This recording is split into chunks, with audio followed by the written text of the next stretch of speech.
Bonjour à nouveau. Aujourd'hui, on va commencer directement avec Patanjali. Alors, bienvenue déjà. Aujourd'hui, ce sera la sixième session euh, au thème du talent, mais sur le thème du changement.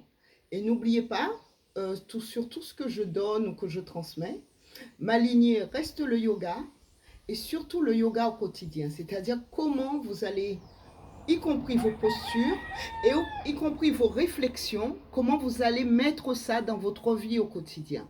Et donc c'est pour ça que j'ai fait un peu ces 10 sessions, pour essayer de se poser des questions.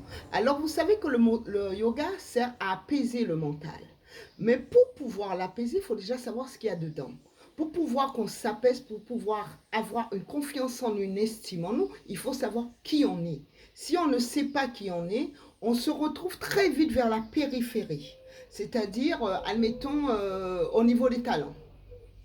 Parce qu'aujourd'hui, de nos jours, surtout dans le thème du changement, c'est ajouter nos talents, l'un et l'autre, qui va faire vraiment que quelque chose va changer. Mais si, admettons, vous êtes dans une entreprise et vous avez un collègue qui a un talent que vous n'avez pas, et que vous prenez ce collègue, au lieu de l'admirer, de l'aider, vous en devenez jaloux,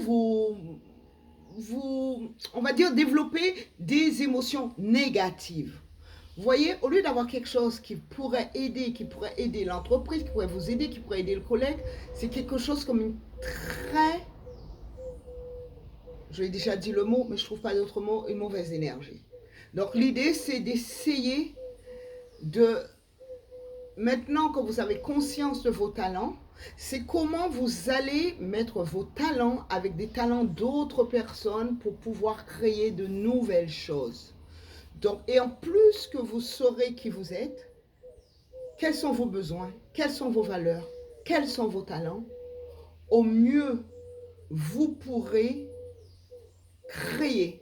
Et nous sommes ici, la première mission que nous avons ici sur Terre, c'est celle de créer. Alors, je vous ai aussi pris quelque chose. C'est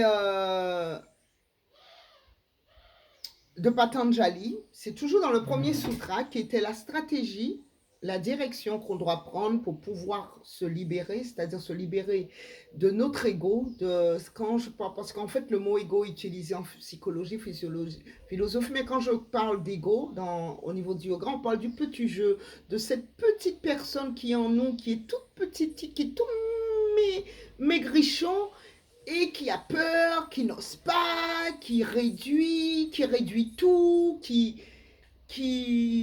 au lieu de faire grandir les autres, essaye de les ramener plus petits. Et bon, après, il y a plusieurs jeux. Il y a des jeux, chacun a ses petits jeux, mais il faut savoir de quoi est fait mon petit jeu. Et donc, le nourrir de quelque chose de grand qu'on a à l'intérieur de nous, de notre diamant.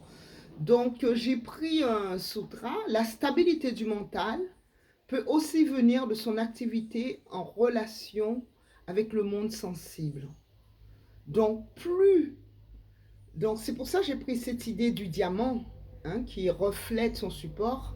Donc, par rapport à ce que vous êtes aussi, comment vous êtes, si vous n'êtes pas en harmonie avec vous, vous allez vous teinter de plein de choses qui sont autour de vous.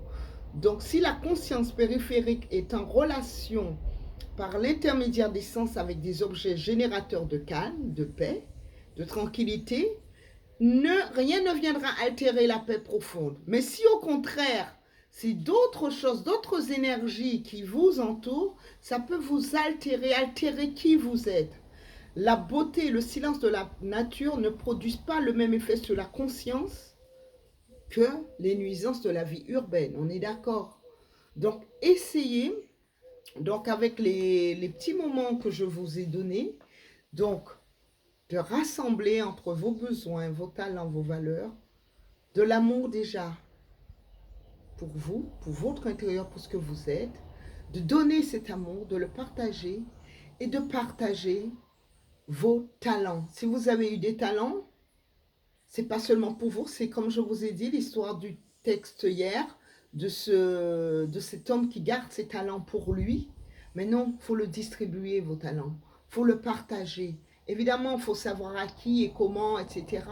Mais ça, vous avez quand même, en tant qu'outil, une certaine intelligence, du discernement et du raisonnement. Donc, je vous souhaite une bonne continuité dans le changement. Namaste.